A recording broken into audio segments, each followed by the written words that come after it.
자, 이 자료 제가 후반부 내용을 보면서도 참 되게 좋다. 근데 물론 이론편이랑 사례편으로 나눠져 있는데 어디가 더 좋냐라고 하면 저는 사실은 학부모님들은 차라리 이론편을 잘 보시는 게 좋겠다. 그런데 이론편이 조금 이해하기 어렵다. 그래서 그건 제가 지난번 라이브 1부 때 했던 내용을 꼭 보시면 좋겠다. 그 다음에 이제 오늘은 사례편인데요. 근데 이제 이 사례편을 통해서 우리 아이들이 실제로 이런 시험을 보는구나, 혹은 볼 수도 있겠구나라는 생각을 같이 해보는 거. 여기에 초점을 좀 두고 있습니다. 많은 분들, 이제 특히나 한 40, 50대 학부모님들 만났을 때, 가장 중요한 포인트가 뭐냐면, 뭐 의대 가고 이런 게 아니라, 저희가 받았던 교육과 지금 아이들이 받는 교육이 다르고, 지금 교육 환경, 쉽게 얘기하면 학교 상황이 저희가 경험했던 학교 상황과 굉장히 다르다는 것을 이해하는 데서부터 교육이 시작되어져야 된다. 그러니까 우리가 뭘 챙겨줘야 될지, 그 둘의 차이를 제대로 이해하지 못하기 때문에 학원이 됐던 뭐 어떤 전문가의 의견에 휘둘리게 된다. 근데 그 차이를 이해하고 나면 동일한 것은 이것이고 좀 바뀐 건 이거구나. 그럼 이건 이렇게 대비하면 되겠네? 이렇게 쉽게 생각할 수 있다.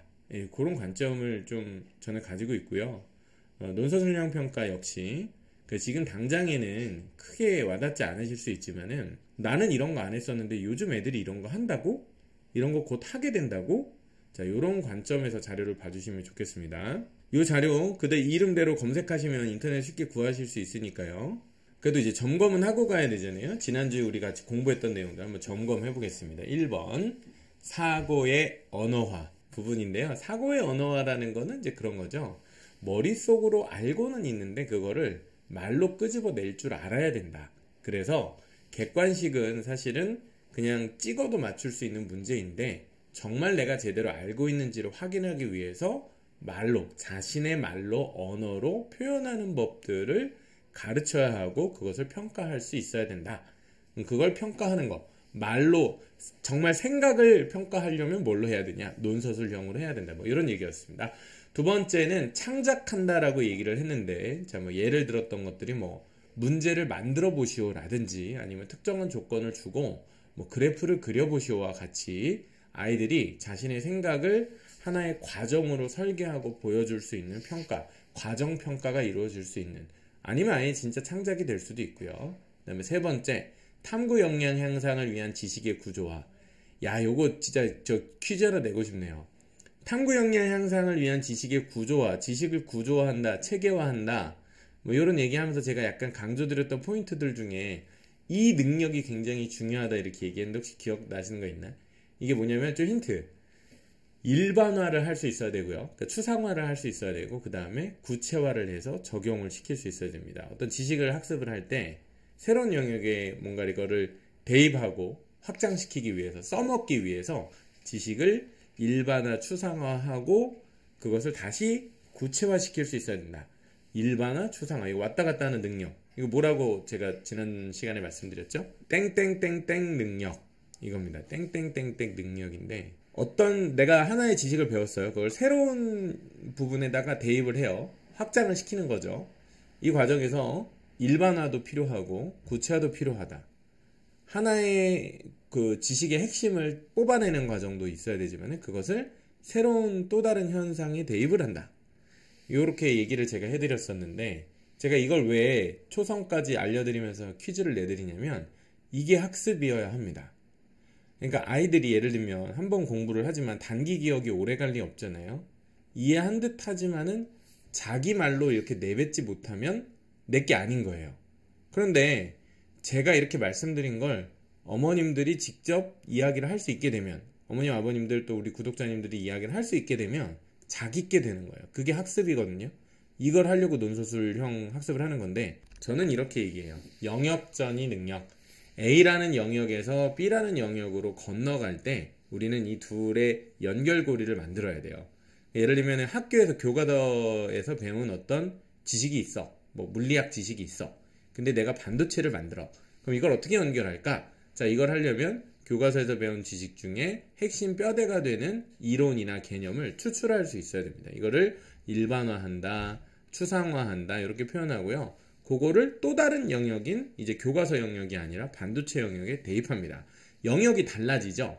영역을 다르게, 그리고 그것이 전이되어지는, 그러니까 다른 형식이지만은 이어지는 거죠. 그래서 새롭게 적용되어지는, 다른 영역으로 확장 적용하는, 이것을 영역 전이 능력이다 이렇게 얘기를 하는데, 왜 그러냐면 이 탐구 역량이라고 하는 거 제가 설명드리면서 우리 아이들이 뭐 예를 들면 논문도 쓰고 탐구 보고서도 쓰고 이런 활동을 해야 되는데, 교과서에서 배운 지식을 활용해서 새로운 현상의 그 지식과 개념을 대입하는 능력, 이걸 제일 많이 강조하는 대학이 서울대학이다 이런 얘기 드리면서 말씀을 드렸는데요. 자, 오늘 이제 본격적으로는 지난주에 이론편에 거쳐서 교과서 서술형 문항의 사례를 보려고 합니다. 이 자료집이 되게 잘 돼 있어서 과목별 예시가 나와 있는데, 다만 과목별 예시가 생각보다 조금 어렵다라는 느낌도 좀 있으실 것 같아요. 그래서 최대한 천천히 같이 생각해 보면서 우리 아이들이 대체 서술형 문항을 푼다고 하는 게 어떤 거냐, 요거를 한번 좀 공부해 보도록 하겠습니다. 자, 지금은 이 서술형 문항을 제가 평가를 이제 보여드릴 텐데, 이 자료집이 원래 어떤 자료집이냐면은 학교 선생님들을 위한 자료집입니다. 따라서 논서술형 문항을 만들 때 어떻게 만들어야 되는지를 알려드리기 위해서 만들어진 자료집이에요. 그래서 원래 자료집은 어떻게 생겼냐면, 문항이 있고, 서논술형 문항이 있고, 그것의 문제점을 피드백한 페이지가 있고, 그래서 다시 그 문제를 좀 더 좋게 고친 버전, 샘플, 그 다음에 평가 기준 이렇게 나와요. 근데 이제 저희는 문제를 만들 건 아니니까 기본적으로는 이제 좀 정리가 이미 된, 그래서 문제가 이미 완성이 좀 된 내용을 좀 기준으로 보여드리려고 하는데요. 어쨌든 이제 그런 관점을 갖고 저희가 좀 생각을 한번 해볼게요. 주요 교과목 기준인데요. 국어, 도덕, 역사, 수학, 과학, 영어 이런 순으로 이제 과목들을 살펴볼 텐데, 요 내용들을 저희는 이제 문제 출제자는 아니지만 문항의 내용을 한번 예시를 잘 같이 이해해보고 어떤 평가 기준을 가지고 있는지를 이해하는 것, 요게 이제 과목별로 보는 거, 요게 이제 오늘의 목표입니다. 예, 이걸 통해서 우리 아이들이 이제 이런 시험들을 보겠구나. 근데 여기 딱 보시면은 과목들이 국영수사가 5과목 나와 있고 하나 추가된 게 역사죠. 그래서 국영수사과의 역사까지구나 라고 이해해 보시면 좋겠습니다. 자, 먼저 국어인데요. 예시문항이요, 고등학교 1학년 수준의 예시문항입니다. 그래서 우리 친구들은 뭐 중학생 정도를 예정해 보시면은 조금 더 쉽게 나오겠죠. 그런데 그래도 고등학교 1학년들이 이런 정도 문제를 푼대요. 한번 볼게요. 자, 일단은 문학이라는 교과서 단원 연결이 되어 있습니다. 학습활동, 진실은 꼭 알아야 좋은가 라는 주제, 이게 주제고요. 문학교과서 천재에 수록된 겨울나들이 박한서씨, 만세전 염상섭, 파수꾼 이강배. 저희 학원에서도 만세전, 파수꾼 다 읽히는데 되게 중요한 작품들입니다. 각 작품 주인공은 자신의 삶의 주변에 일어나는 역사적 진실에 대해 알지 못하는 무지한 상태에서 점차 깨달음의 상태로 나아간다. 이 과정에서 자신들이 목도한 진실에 어떻게 대응하는지, 진실에 대한 대응 방식이죠. 그들의 삶의 태도를 들여다보고 현재 자신의 태도를 성찰하게 한다. 와우. 문항이 2개가 있어요. 문항 1, 출제 의도. 파수꾼 다 알게 된 진실이 무엇인지 파악하고 반영론적 관점, 뭔지 모르겠죠.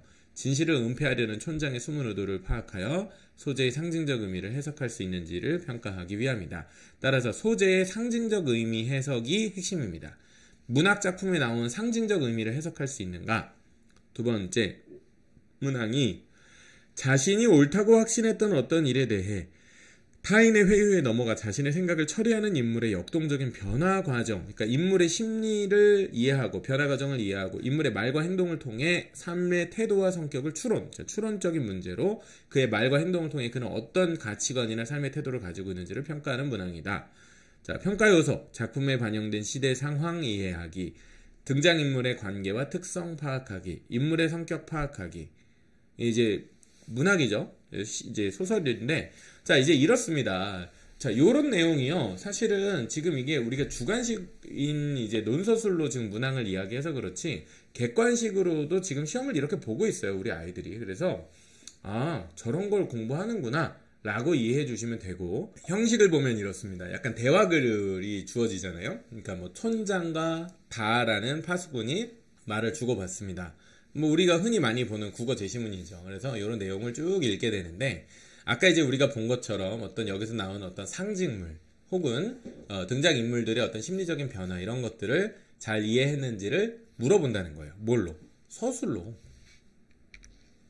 자, 볼게요. 보기를 참고해서 파수꾼 다가 A에서 외치려고 하는 내용을 흰 구름을 상징적 의미와 연결해서 쓰고. 자, 무슨 얘기야?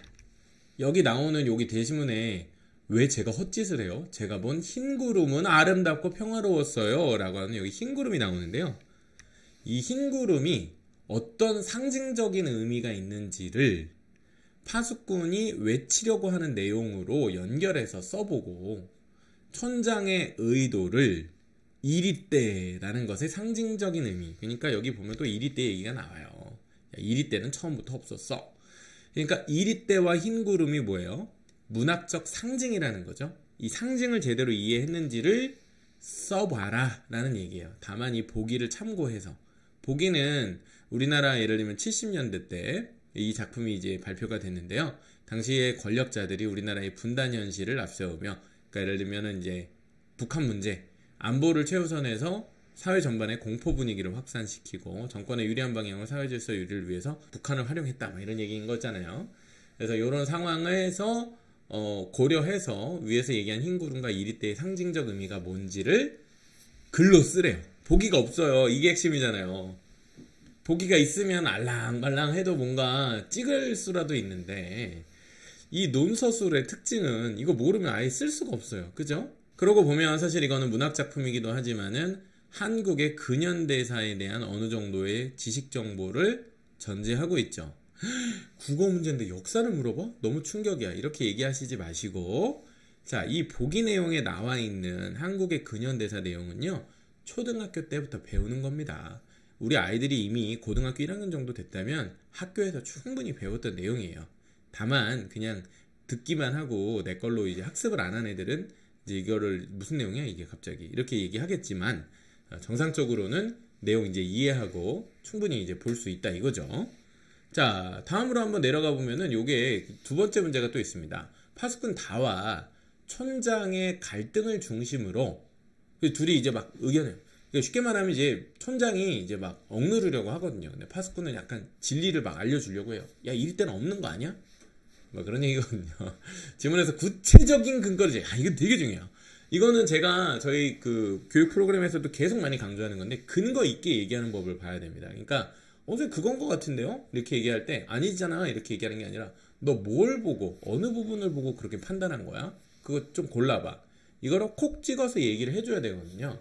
두 인물의 성격을 각각 한 가지씩 서술하시오. 그래서 제시문에서 구체적인 근거가 나오고 두 인물의 성격을 각각 한 가지씩. 그래서 이제 근거 제시하고 두 인물의 성격 언급까지 나와지니까 뭐 이런 부분이 이제 저희가 이제 풀어갈 부분이겠죠. 그래서 이제 그렇게 이해해 주시면 될 것 같고요. 그래서 인격의 성격을 쓰되 막 썰로 푸는 게 아니고 근거를 가지고. 자, 이제 평가 기준입니다. 이 평가 기준을 이해하시는 게 되게 중요해요. 자, 1번 문제 한번 볼게요. 파수꾼 다는 이리떼의 실체가 사실은 흰 구름임을 알고, 이리떼가 곧 흰 구름이었구나. 이리떼는 없다라는 진실을 알리려고 한다. 흰 구름은 바로 그래서 진실을 상징한다. 촌장은 마을의 공포 분위기를 조성하여 자신의 권력을 유지하고자 했다. 이리떼는, 자, 이거 어려운 말, 체제와 권력 유지를 위해 만들어낸 가상의 적이다. 그러니까 아까 이제 그 괄호 안에 있던 게 뭐냐면, 이제 그게 우리 역사적으로 볼 때는 북한을 그런 이제 가상의 적처럼 좀 약간 부풀려, 실제로 위협이 있었지만 그걸 좀 부풀려서 정치적으로 이용한 경우가 있었다 이런 얘기겠죠. 자, 내용 이해하기.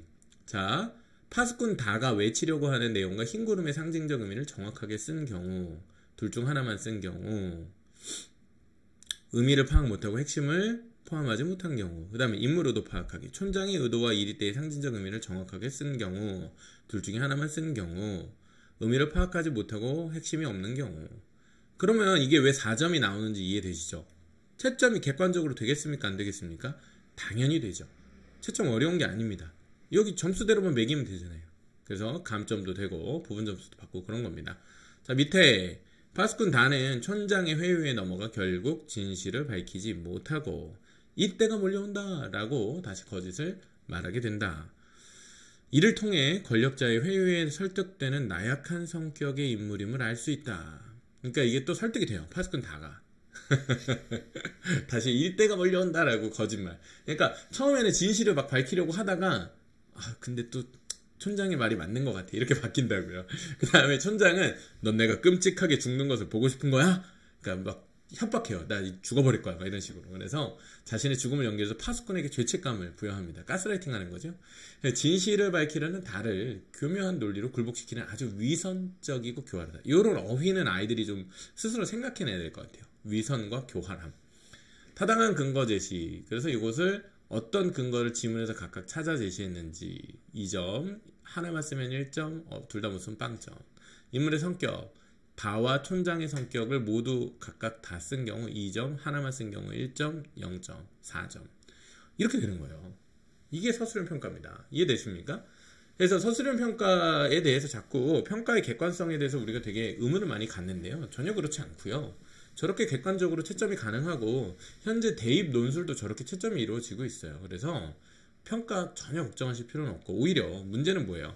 우리 애들이 이거를 아무 그게 없이 선지가 없이 저 답을 써야 된다는 게 문제인 거예요. 이해되십니까? 이게 어려운 거예요. 아유 우리 애들 진짜 갑자기 걱정이 확 되네요. 그냥. 그리고 이제 이런 서술형이 점점 늘어난다고 하는 것, 즉 내가 몰라도 객관식을 보고 추측해서 그냥 찍어서 대충 느낌으로 풀 수 있는 애들이 더 이상 그렇게 안 된다는 거. 한편으로 좋겠죠. 진짜 실력을 키우는 데는 도움이 되겠지만 다만 몰라도 대충 할 수 있었던 공부는 좀 논서술이 강화되면 하기가 어려워지겠죠. 자, 다음은 도덕으로 넘어가 볼까요? 사회라고도 볼 수 있을 것 같습니다. 자, 주제 중학교 2학년 수준이네요. 정의로운 국가의 조건을 이해하고 시민이 갖춰야 할 자질. 이거 저희 요새 모모 책장 독서 수업에서 지금 이번 주차 때 저거 하거든요. 제 책 속에도 저거 주제 말씀드렸는데 정의로운 국가 누가 생각나십니까? 플라톤 생각날 수 있고요. 요즘 철학자들로 치면은 뭐 롤즈라든지 샌델. 굉장히 중요한 문제로 많이 다뤄지는 공동체에 대한 얘기죠. 자, 시민불복종에 관한 뉴스 기사를 읽고 정당화 조건을 조사 발표한 후 자신의 생각을 적고 토론한다. 다양한 사례를 통해서 시민불복종의 의미를 이해하고 정당화할 수 있느냐. 시민불복종, 굉장히 이제 너무 과격한 거 아니야 이렇게 생각이 드실 수 있겠지만 저희는 대통령도 탄핵했던 나라죠. 저희는 이미 저 경험이 있습니다. 자, 소로우라고 하는 이 소로우가 그래서 참 이게 그 시민불복종의 이론적인 배경을 둔 이제 학자인데 중학교 2학년 문제 이게 나옵니다. 교과서에도 일부 소개가 되죠. 우산혁명 사례를 읽고 헨리 소로우의 우산혁명 사례를 읽고 시민불복종이 정당화되기 위한 조건 두 가지를 제시된 조건에 맞추어서 서술하시오. 자, 여기서도 사실은 문제를 이해하려면요 애들이 이걸 알아야 될 것 같아요. 전제 조건이 대체 뭔가? 전제라는 건 뭡니까? 하나의 명제나 사실, 진술이 참이 되기 위해서 반드시 필요한 또 다른 명제라고 할 수 있죠. 그러니까 2층이 있으려면 1층이 있어야 되는 거죠. 따라서 시민불복종이 정당화라는 말이 성립되기 위해서, 정당한 시민불복종이 성립되기 위해서 필요한 필수적인 조건이 두 개가 있다. 그걸 다음 조건에 맞추어서 쓰라. 근데 이제 내용을 볼게요. 미국의 소로우는 국가가 침략 전쟁을 벌이고 노예제도를 폐지하는 것에 항의하고자 세금 납부를 거부했다. 나 세금 못 내겠어. 이게 시민불복종이라는 거예요. 왠지 시민불복종 하니까 우리 막 뭐 시위, 가두 시위 이런 거 생각했는데 그거 아니고 세금 납부라고 하니까 확 와닿죠. 그는 처벌을 받고 감옥에 갇혔지만 끝까지만 썼다. 홍콩의 우산혁명, 시민들이 행정장관의 완전한 직선제를 요구한 저항운동으로 시위대가 경찰이 최루가스 공격을 막기 위해 우산을 사용한 것에서 유래됐다. 얼마 전 얘기죠? 그 당시 고등학생 아닌가? 얼마 전 얘기하는 거 아닌가? 저도 헷갈리네요 갑자기. 조스와 웡을 포함한 150명 이상의 시위대가 체포되었고 시위가 종결되었지만 홍콩이 민주주의를 발현하는 도시임을 전세계에 알리는 계기가 되었다. 저거 3-4년 전쯤 있었던 그 시위 아닌가? 아니다. 저도 좀 헷갈리네요. 잘못 알고 있는 걸 수도 있겠습니다. 자, 어쨌든 이렇게 시민불복종의 구체적인 사례 두 가지를 지금 이제 학생들이 읽었어요. 그 다음에 시민불복종이 정당화되기 위한 전제 조건을 두 가지 써야 된대요. 위 사례에서 공통적으로 나타낸 전제 조건 두 가지. 사례에서 근거 찾아 서술하기. 이거 우리 애들 어떻게 알아? 이렇게 생각하시기. 그게 아니고 이거를 학기 중에 배웠다고 전제하고 시험을 내는 거예요. 그러니까 안 배운 걸 하는 게 아니고 배운 거죠. 배운 거. 대신에 위에 나온 이 문제의 구성 두 개의 사례를 주고 거기서 근거를 찾아 쓰라. 이거는 이제 애들이 안 해봤는데 시험 때 이 유형이 나온 거죠. 그러니까 저런 유형으로 평소에 연습을 한 애가 이 문제를 풀 수 있게 되는 거죠. 소로가 세금 납부를 거부한 것은 비폭력적인 평화적 방법이었고 비폭력이면서 평화적인 방법이었고 처벌을 받고 감옥에 갇힌 것은 처벌을 감수한 것이므로 시민불복종으로 정당하다. 그러니까 두 가지 조건이 비폭력하고 그 다음에 처벌을 감수하는 이 두 가지 부분이었습니다. 비폭력, 처벌 감수. 와, 이런 내용이었구나. 이해되시죠? 그래서 그것들이 채점 기준도 똑같이 그렇게 나와 있습니다. 뭐 두 개 다 쓰면은 뭐 이제 2점, 하나 쓰면 1점. 그 다음에 근거의 타당성, 근거를 아까 본 사례에서 연결해 써야 됩니다. 근거를 4가지 서술을 했으면은 왜 4가지예요? 사례가 이 비폭력과 처벌 감수고 그게 각각 어떤 부분에 소로우의 얘기에서 맞는지. 그 다음에 이거 저희 애들 진짜 논술 열심히 가르쳐야 되겠는데요. 논술에서 맨날 하는 일이긴 한데 이거가 이제 만약에 진짜 좀 적극적으로 많이 확대된다고 하면은 근데 저거 훈련하면 오히려 공부하는 게 전 재밌다고 보는데 사례 근거가 4가지가 포인트가 나와야 되기 때문에 왜냐면 가나 사례 각각에 있는 2가지 포인트 그래서 곱하기 2 해서 4가지 근거 포인트가 함께 기술이 돼야 완벽하게 이 문제는 6점짜리 배점을 가진 문제였습니다. 그러니까 이런 거 하나 틀리면 그냥 완전 파방 하고 이제 터져 나가는 거죠. 자, 다음으로 넘어가 보겠습니다. 역사입니다. 역사. 삼국통일의 과정 동아시아 관점에서 분석하고 발해 성립의 역사적 의미를 파악한다. 와우. 자, 무슨 내용이냐? 중국이 동북공정 프로젝트를 추진하면서 발해를 중국 역사라고 주장하고 있다. 반론할 수 없다면 상대 주장을 그대로 인정한다는 것이다. 따라서 발해의 성립과 발전 과정에서 발해의 고구려 계승과 관련된 구체적 근거를 찾고 발해를 중국 역사라고 주장하는 중국 측 주장에 대한 반론 근거를 모든 별 토의를 통해 탐구하였다. 출제 의도 중국이 주장하는 동북공정의 논리의 문제점을 파악하고 발해와 관련된 사실적 지식을 활용하여 자신의 주장을 이유와 근거로 바탕으로 논리적으로 제시할 수 있는지를 평가한다. 이거 되게 중요한 거네요. 되게 실질적이고 그죠? 동북공정 얘기는 사실 우리가 뭐 일상적으로는 많이 어른들이 관심 갖기에는 너무 바쁘지만 아이들은 좀 이런 거 배워야 되지 않을까요? 자, 문제 보겠습니다. 중국이 동북공정 프로젝트를 추진하면서 발해를 중국 역사라고 주장하고 있다. 자료 1에 중국 측 주장을 자료 2를 참고하여 조건에 맞게 반론하시오. 근데 문제가 몇 점이에요? 9점짜리입니다. 자, 이거 하나 틀리면 그냥 시험 그냥 끝나는 거예요. 그냥 문제 하나 9점입니다. 자, 먼저 자료 1에 중국 측 주장입니다. 1. 발해가 있었던 만주죠. 만주 길림성은 현재 중국의 땅이고 발해는 중국 당나라가 다스리는 지방정권이다. 발해는 중국의 지방정부였다. 2번. 발해 대부분 사람들은 만주에 살던 말갈족이다. 그래서 중국인이다. 3번. 발해 문화는 당나라 문화와 비슷하다. 그래서 발해는 중국의 역사다. 뭐 이렇게 이제 주장을 합니다. 자, 그럼 이제 우리가 반박을 해야 되잖아요. 일단 근거는 줍니다. 발해사 읽기 자료. 고구려 고구려 유민들 발해 얘기들 말갈인으로 구성되어 있는데 쭉 나오고 그다음에 이제 발해의 중앙 정치 기구 구조 쭉 나오면서 와, 어렵네요. 고구려 고분의 영식을 받아 굴식 돌방 무덤 양식 모 주림 천장 구조. 애들도 그런 얘기했죠. 이게 뭐야, 이게 무슨 얘기야 이게 지금. 안 봐도 이게 진짜 요즘 애들이 제가 이 사건이 너무 제가 기억이 많이 남아가지고 자주 얘기를 하는데 저희 학원에 중학교 2학년 올라가는 애가 하나 있었어요. 근데 그 친구가 공부를 열심히 하고 잘하는 친구였어요. 근데 그 친구가 진짜 한국사가 좀 약했는지 선생님 제가 물어봤었나? 어쨌든 선생님 물어봤었나? 저도 기억이 지금 약간 좀 흐릿한데 우리나라 최초의 국가 이름 고자로 시작하는 고자 고구려라고 했습니다. 제가 너무 당황한 모습을 보이면 친구가 마음이 상할까봐 컨트롤한다고 했지만 당황이 안 될 수가 없었어요. 그 친구가 공부를 좀 못하는 친구였으면 좀 제가 안 놀랐을 텐데 공부를 나름 한다고 하는 친구고 대치동 사는 친구인데 고구려라고 해서 얘가 외국에 살다 왔나? 라는 생각이 들 정도로 그랬습니다.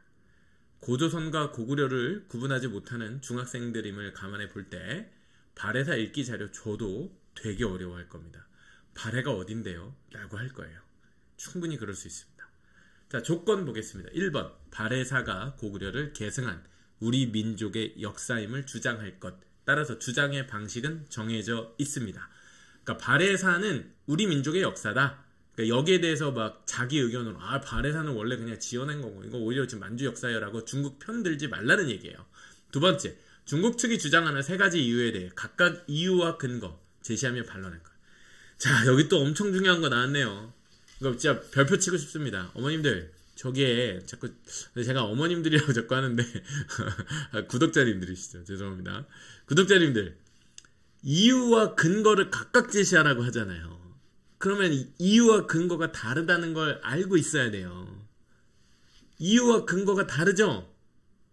아십니까? 이유와 근거가 어떻게 다른지 알려드릴게요. 자, 왜냐하면이라고 이야기하고 그 뒤에 하는 건 다 이유예요. 이렇게 얘기하시면 돼요. 아주 쉽게 말씀드릴게요. 왜냐하면 하고 이야기하는 것은 이유입니다. 그러면 근거는 어떻게 시작할까요? 근거는 이렇게 하면 돼요. 실제로, 예를 들어 하고 이야기하는 거는 근거예요. 이렇게도 설명드릴게요. 이유는 주장을 뒷받침하는 까닭, 상황, 아니면 그런 배경, 목적 따위입니다. 누군가의 의견일 수 있어요. 다소 주관적인. 나는 오늘 학교에 가지 않을 것이다.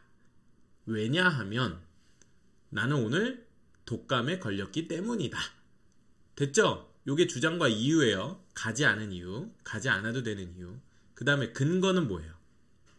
실제로 나는 예전에 코로나를 걸렸을 때 학교에 결석했던 적이 있다. 뭐 이렇게 예를 들 수도 있고요. 아니면 또 다른 근거.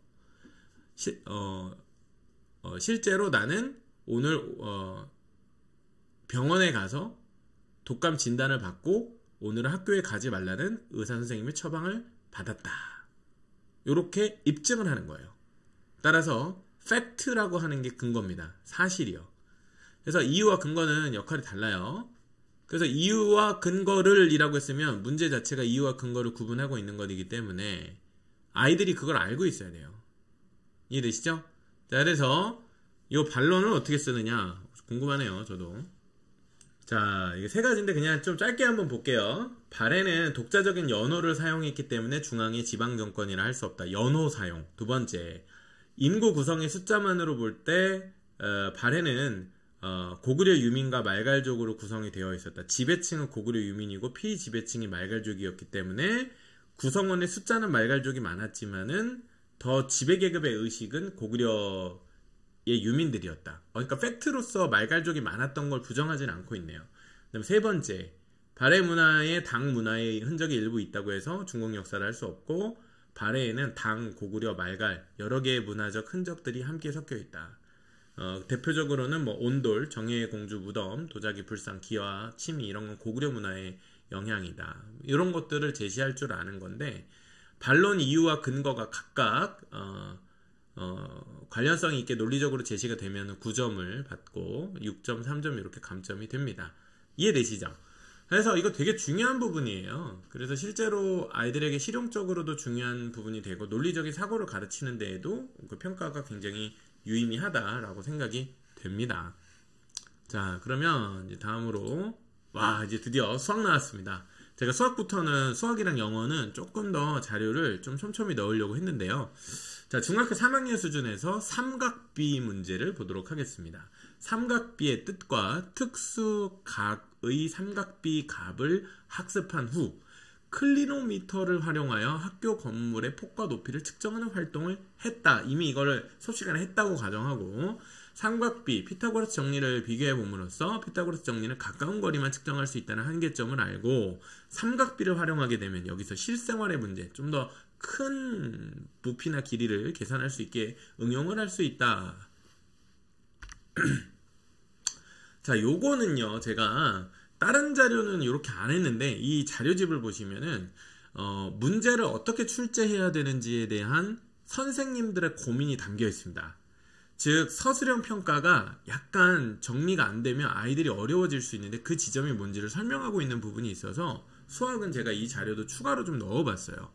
자, 예를 들면 이 문제가 이렇게 돼 있어요. 문제부터 먼저 보면 여기 오른쪽에 보시면 삼각비가 사용되는 예를 적으시오.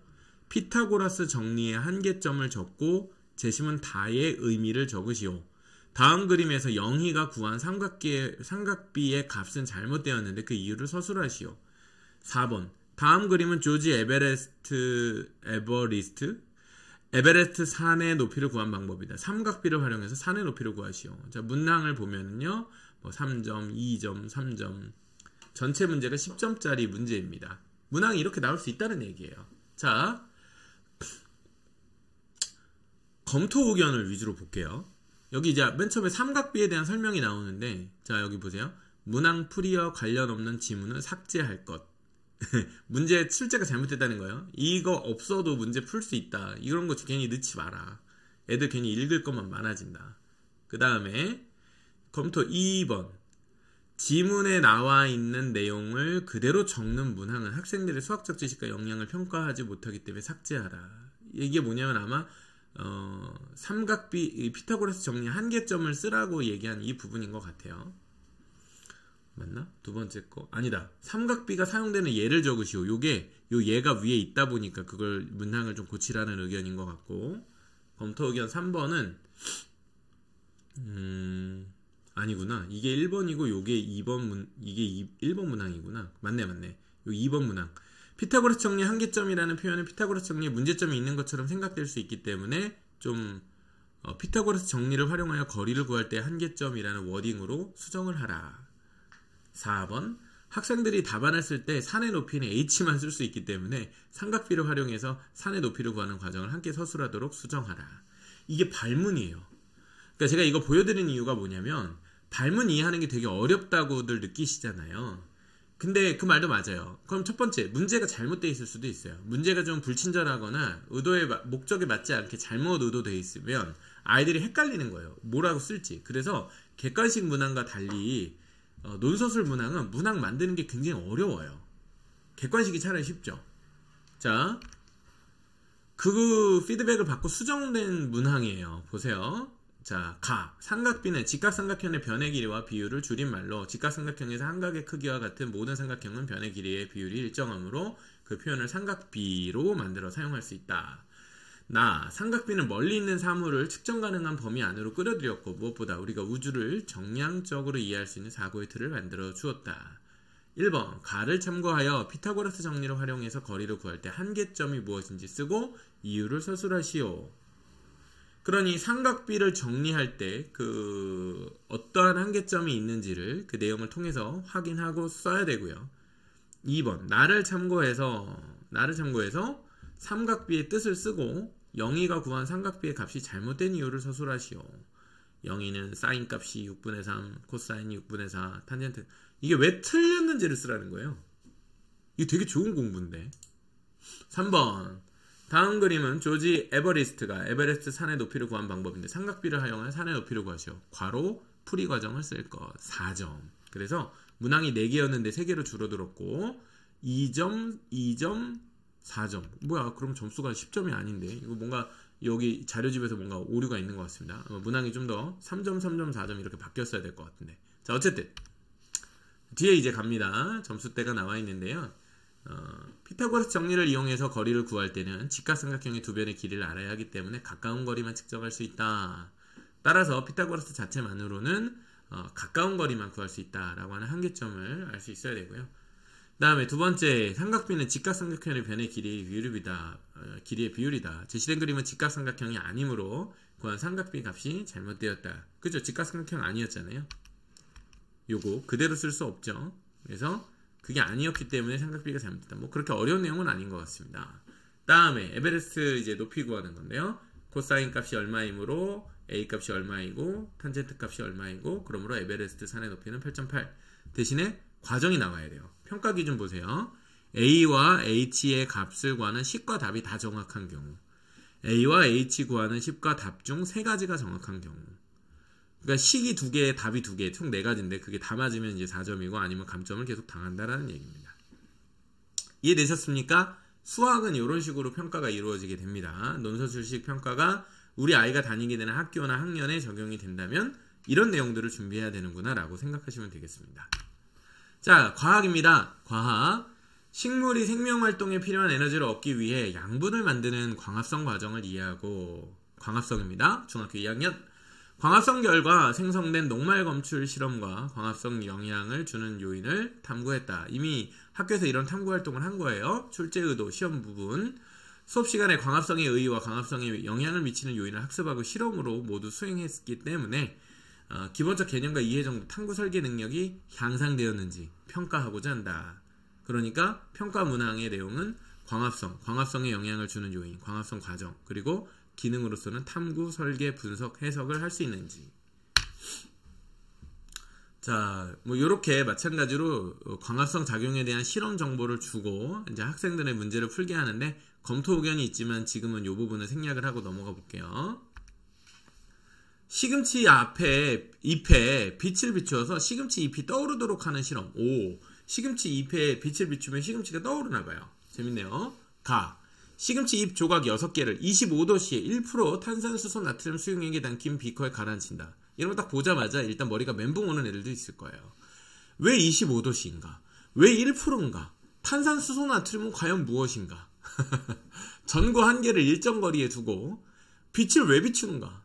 시금치 잎 조각이 모두 떠오르는 데 걸린 시간을 측정한다. 시간이 무슨 의미가 있는가? 같은 방법으로 전구 2개, 3개를 늘리며 전구가 왜 늘어나는 것인가? 빛의 양이 늘어난다고 생각을 하면 좋은데 시금치 잎 조각이 모두 떠오르는 데 걸린 시간을 측정하였다. 전구수가 하나, 둘, 셋 떼가서 아니 전구수가 늘어나니까 걸린 시간이 줄어드네? 이것은 과연 무엇을 의미하는가? 둘은 지금 반비례하고 있다고 하는데 그럼 전구수가 늘어날수록 걸린 시간은 계속 줄어드는가? 뭐 여러 가지 생각을 해볼 수 있겠습니다. 자, 이 실험 결과 전구의 수가 많아질수록 시금치 잎 조각이 떠오르는데 걸린 시간이 짧은 이유를 광합성에 영향을 주는 요인으로 설명해라. 광량이 나와야겠죠. 이 실험은 전구 한 개를 켜놓고 시금치 잎 조각이 더 빨리 떠오를 수 있게 하는 방법을 2가지 서술하시오. 빨리 떠오르게 하래. 와, 이거 재밌다. 전구 개수는 제외하고 요거 3번, 요거 2번 재밌지 않습니까? 전구를 늘리면 된다고 했는데 뭔가 이거는 이제 과학적인 그 광합성 작용에 대한 지식도 필요할 거고요. 또 그 빛의 양에 따라서 시금치 잎이 떠오르는 원리를 사실 이해하고 있어야 다른 영역으로 적용을 할 수 있을 겁니다. 이런 게 영역전이죠. 이거 영역전이라고까지 하긴 좀 그렇고 추론이죠. 추론 이 정도까지는. 자, 빛의 세기가 강할수록 광합성이 활발하게 일어난다. 빛의 세기와 광합성의 관계를 정확하게 서술한 경우. 그러니까 1번은 좀 쉬운 것 같아요. 그 다음에 2번째, 온도를 30에서 40도로 맞춘다. 2번째, 이산화탄소를 더 공급한다. 즉 온도와 이산화탄소량이라고 하는 부분이 광합성에 영향을 주는 요인이라는 걸 알고 있어야 하고 그걸 실험 설계에 맞춰서 25도씨보다 약간 높은 온도 혹은 이산화탄소를 더 공급한다라고 하는 구체적인 조건, 탄산수소 나트륨이 바로 이산화탄소 공급 때문에 들어가고 있었다는 걸 알고 있어야 이 실험 설계 속에 과학 지식이 녹아있는 거죠. 광합성 지식과 실험 설계 지식을 함께 합쳐놓은 문제입니다. 굉장히 좋은 문제죠. 이렇게 이제 과학을 학습을 해야 되는데 라는 얘기입니다. 영어 보겠습니다. 네, 중학교 3학년들 일상생활이나 친숙한 일반적 주제의 글을 읽고 주제의 요지를 파악할 수 있다. 그냥 이제 줄거리 요약한다는 얘기인 것 같아요. 영어는 사실은 어떤 지식을 다루기보다는 언어적인 능력을 묻기 때문에 그렇죠. 학습활동, 핵심어법, 수동태, 오형식 동사를 학습한 후 맥락 속, 익숙한 거 나오네요. 맥락 속에 적용하여 분석하는 활동, 학습어법을 활용한 환경 관련 내용의 본문을 읽고 주제의 요지 파악하는 활동, 핵심 어법 개념을 맥락에 적용하여 오류를 찾고 바르게 수정하는 역량이 함양되었는지. 그럼 평가여서 수동태와 오형식 동사로 자 이거 보세요. 영작학입니다. 여기 핵심은 영작이죠. 영작. 자 보겠습니다. 자 여기도 마찬가지로 검토 의견이 있어요. 어법상 어색한 거 이제 고르시오 이렇게 되는데 이제 이렇게 나오지만은 실제로 전문가 분들이 문항을 그냥 내는 게 아니라 이렇게 검토 의견 다 검수해가지고 애들 헷갈리지 않는지 이런 거 다 이제 들어있고요. 자, 환경운동가 그레타 툰베리 너무 유명하죠. 우리 애들한테도 많이 읽히는 책의 저자죠.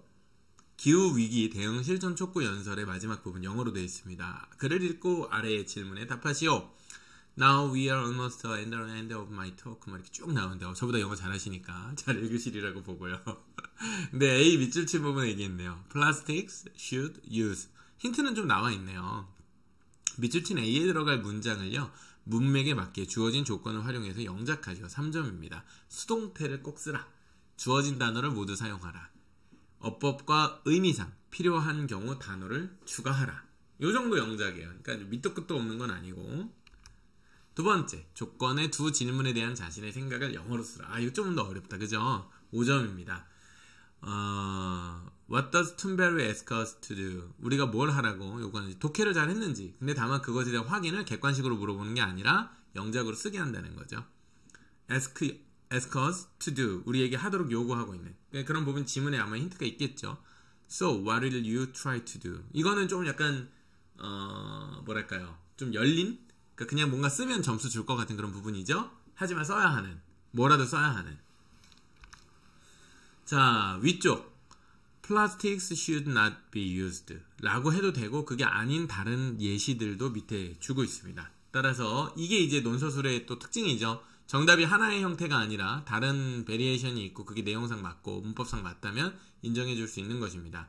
내용의 점수 1점, 수동태를 제대로 썼는지 2점을 가지고서 점수 채점을 매기게 되고요. 그 다음에 밑에 쪽 보시면은 툰베리가 우리한테 요구하는 게 뭐냐면 to start to act. 그 다음에 뭔가 행동하기를 바라는데 그냥 이제 지켜만 힘을 낙관하면서 지켜만 보지 말고 그래서 I will try recycle plastic bottles. 그래서 뭐 플라스틱 병을 재활용하겠다. 이 정도는 애들이 쓸 수 있는 거 아닌가요?